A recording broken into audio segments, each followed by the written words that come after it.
En el año 1571, después de 80 años de intentar, los españoles por fin logran su objetivo.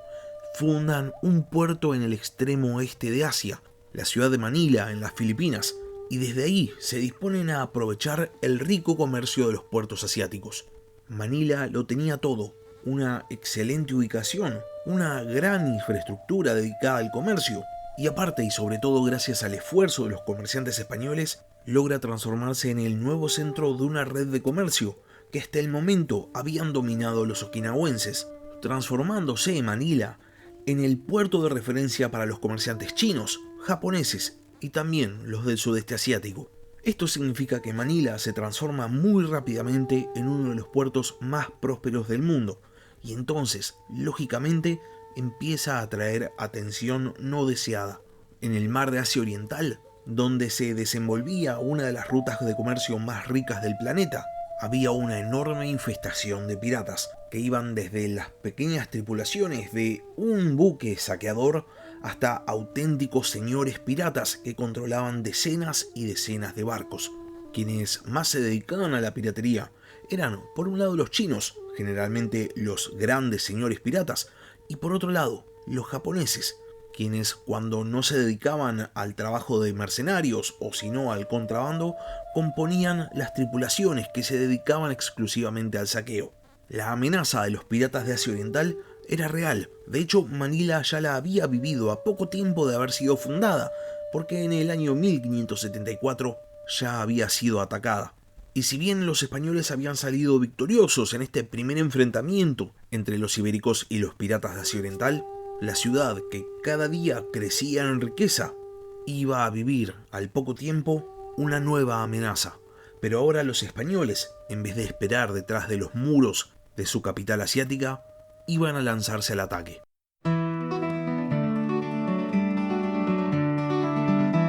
Hola a todos, sean bienvenidos al podcast de historia La Barba Roja de Barba Roja.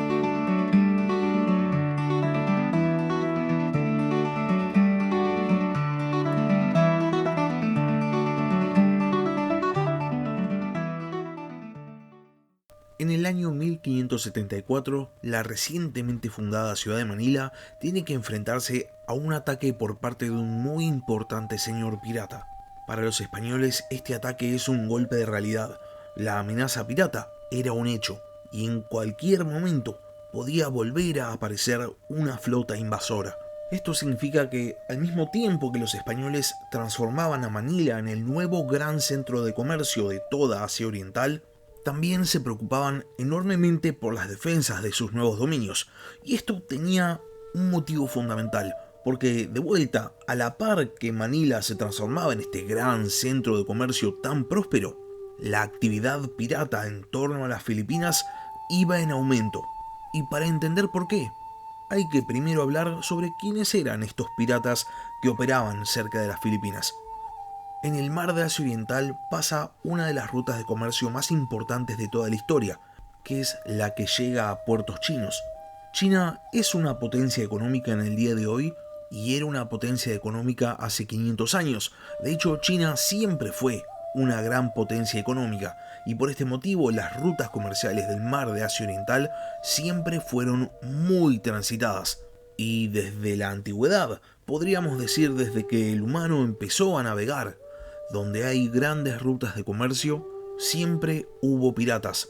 Ahora bien, para prosperar con la actividad de la piratería en el mar de Asia Oriental, con la presencia de grandes imperios desde la antigüedad, se tenía que ser un tipo de pirata muy particular. Y esto es precisamente lo que eran los piratas de Asia Oriental.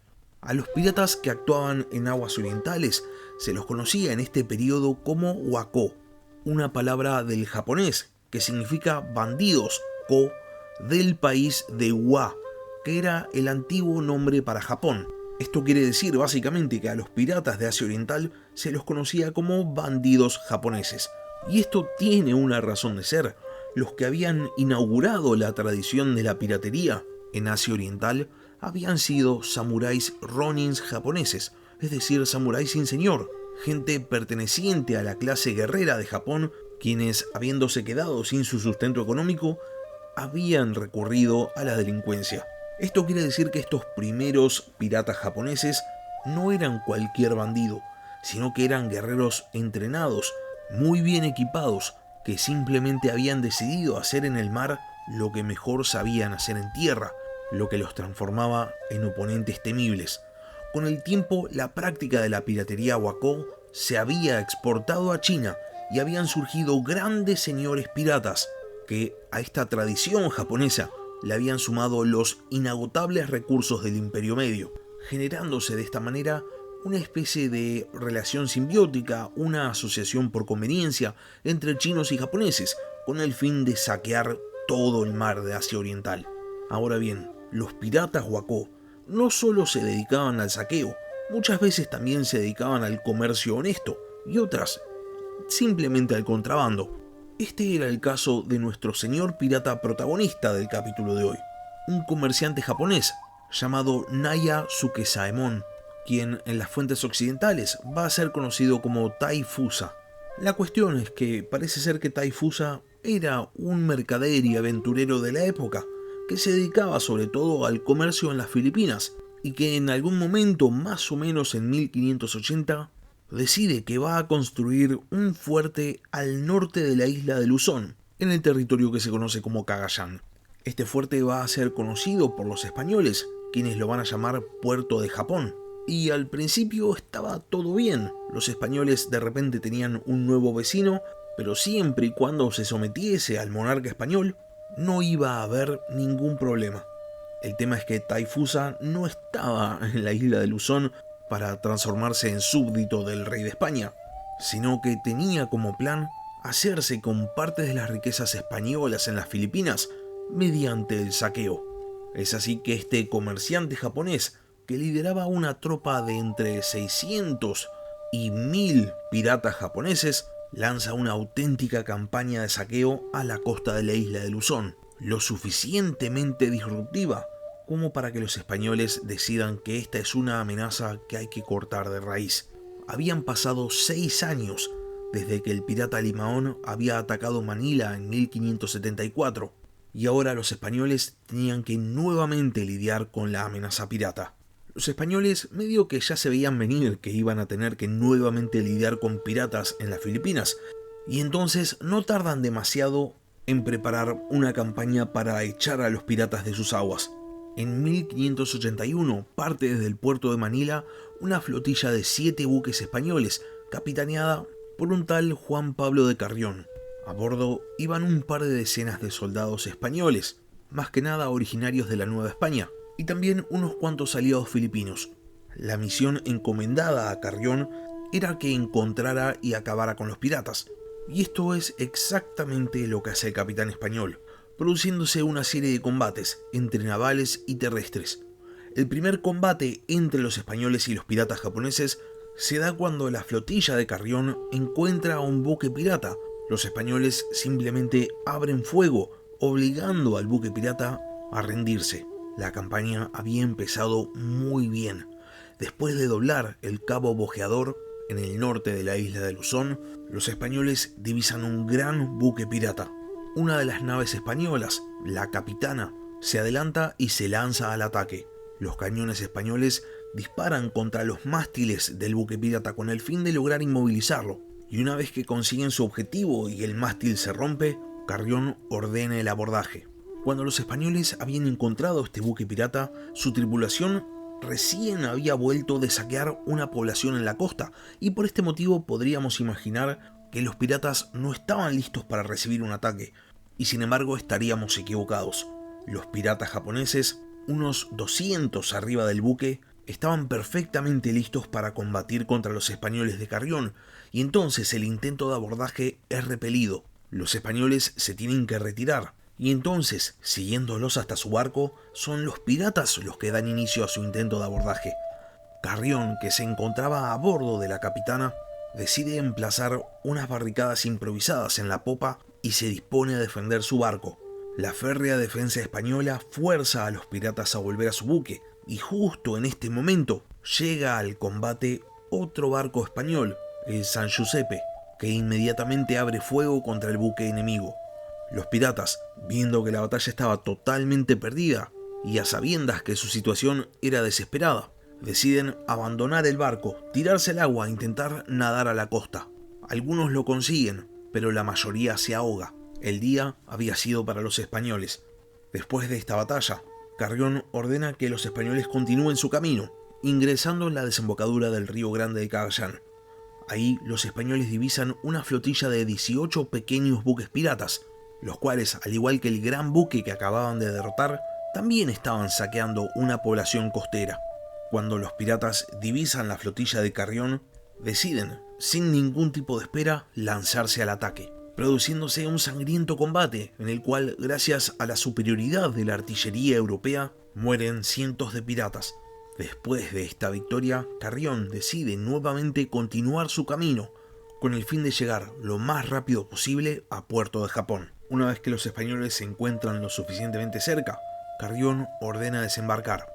El objetivo del español era negociar con Taifusa y conseguir que simplemente levantara campamento y se fuese de Luzón.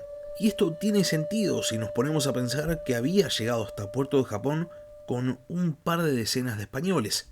Carrión y Taifusa negocian. El español exigía que los piratas se fueran de Luzón, ya que esa tierra estaba bajo jurisdicción de la corona de España y no se iba a tolerar la presencia de criminales.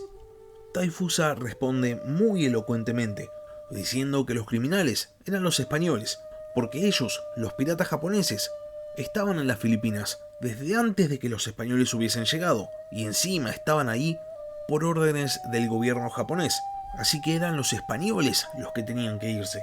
Pero bueno, ya que ya habían llegado hasta allá, entonces para que los piratas se fueran, los españoles tal vez podían entregar a Taifusa una muy buena cantidad de oro. Básicamente el argumento se reducía a: si querés que me vaya, pagame. Carrión, podrán imaginarse, rechaza el pedido y por el contrario se dispone a amenazar a Taifusa, a ver si con eso conseguía que el pirata levantara campamento y se fuera. Carrión le dice que si no aceptaba irse, entonces los españoles iban a mandar una fuerza considerable a la cual los piratas se iban a tener que enfrentar. Y seguramente, decía Carrión, si los piratas se enfrentan a la fuerza española, entonces se van a amotinar contra Taifusa, lo que podía producir la caída del pirata. Taifusa no se muestra impresionado, y entonces las negociaciones se caen. El pirata vuelve a su fortaleza, y los españoles, que para este momento habían construido su propia fortificación, se disponen a adoptar posiciones defensivas, sabiendo que con su superioridad numérica, los piratas sin duda los iban a atacar. Esta predicción es correcta. Taifusa ordena el ataque. 3 oleadas van a chocar contra las defensas españoles. Carrión, muy astutamente, había desembarcado la artillería de sus buques y la estaba usando para defender sus fortificaciones. Los piratas japoneses, armados a la manera de los samuráis japoneses, contando no solo con katanas, sino también con las tanegashimas y con arcabuces portugueses, intentan sin éxito tomar la posición española. La cortina de fuego española era tan densa que muy pocos japoneses lograban siquiera llegar a las trincheras de las fortificaciones españolas, y los que lo hacían eran simplemente abatidos por los defensores. Al final, Taifusa se da cuenta de que tal vez atacar las fortificaciones ibéricas de frente no era la opción más inteligente, e intenta un ataque por el flanco, con tanta mala suerte que al final las tropas que intentan flanquear a los españoles llegan hasta una posición que los dejaba frente a frente con la artillería. Una vez más, los atacantes son repelidos, y después de producirse un ataque más, parecía que, una vez más, el día iba a ser español. El tema es que, a medida que los españoles defendían oleada tras oleada de atacantes, sus suministros de pólvora se empezaban a agotar. Carrión se da cuenta de esta situación y entonces decide montar una defensa para el combate cuerpo a cuerpo, realizando un cuadro de picas. Ahora bien, mientras se había desenvuelto el ataque, los japoneses habían demostrado a los españoles por qué las defensas de muro de picas no eran siempre la mejor opción. Cuando los soldados japoneses llegaban lo suficientemente cerca de las picas españolas, simplemente las agarraban, las corrían y atacaban por los huecos que quedaban.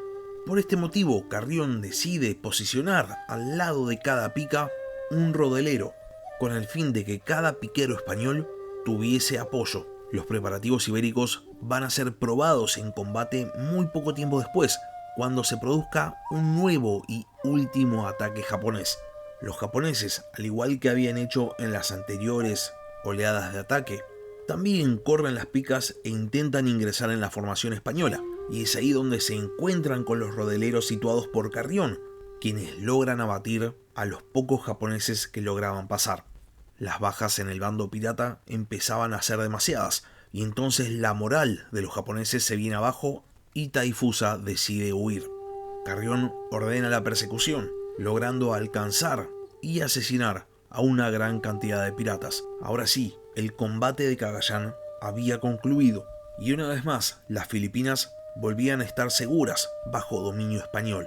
Taifusa, aunque sea por el momento, se va a retirar de la vida pirata y se va a dedicar a aprovechar el comercio en Ambán, convirtiéndose en un próspero comerciante de cerámica y consiguiendo clientes muy importantes, entre los cuales figura Toyotomi Hideyoshi. Y por otro lado, y con el fin de proteger la costa norte de Luzón, Carrión va a fundar la ciudad de Nueva Segovia, que hoy en día es conocida con el nombre de Lal-Lo. De esta manera, y aunque sea por ahora, se da inicio a un tenso periodo de relaciones diplomáticas entre España y Japón.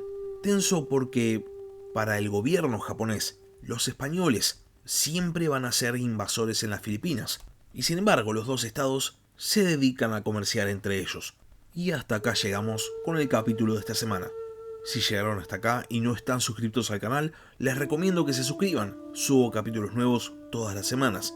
Y si por otro lado ya están suscritos pero tienen ganas de ayudar al podcast, pueden hacerlo transformándose en miembros del canal en YouTube o si no, transformándose en Patreons. Les dejo el link en la descripción del capítulo. Aprovecho este momento para agradecer especialmente a los miembros del canal en YouTube. Muchas gracias por haber escuchado y hasta la próxima. Gracias por escuchar La Barba Roja de Barba Roja. Si tenés alguna pregunta o simplemente querés hacer un comentario, no dudes en escribirme al mail del podcast, labarbarrojadebarbarroja@gmail.com. Hasta la próxima.